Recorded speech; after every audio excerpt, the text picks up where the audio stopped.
So we were talking about the role of the two different facilitators. Right. Can you talk a little bit more about what the skills are of the data gatherer in the facilitation process? Happy to.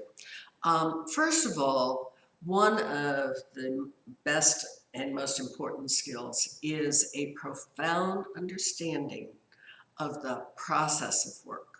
I'm not talking about individual jobs or what the content is, but the language of work teaches that work is a system. And one needs to really understand that to be a good facilitator of the language of work. Okay, so a deep understanding of what work is. That's right. Okay. That's right.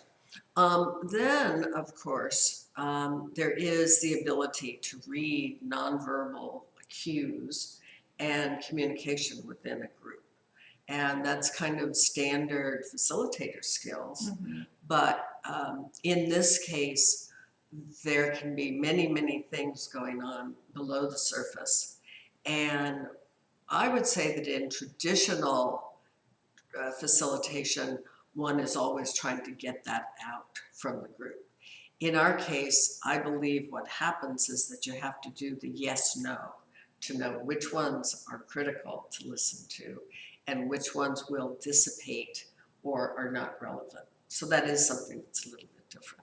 Okay, all right. So a very slight difference or nuance in knowing what's really going to be important, what's not, and letting the process kind of slough it out.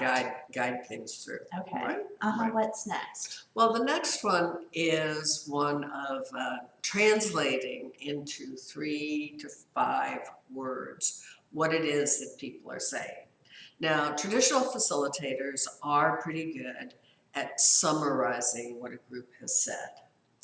But there's also a tendency or a feeling of need to take it down verbatim and be that that's a way to be accurate. With the language of work, what's important is that for each of the boxes, and we'll get to those later, but in the software, each of the boxes has a format. And that format helps the group to come to agreement about what they are saying. So for example, you might have reports written. Those 2 words might have taken 8 or 10 minutes for the group to first enumerate all the ones that they write and whether they write or they assemble, etc.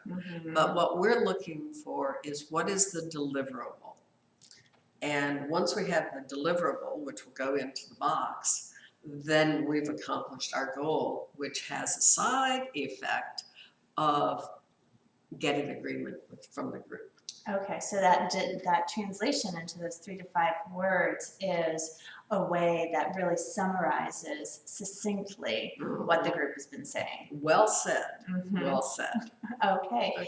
And anything else? No, I think that it is important within that to get the approval of the translation. But that is a pretty typical facilitator skills. You can't override them.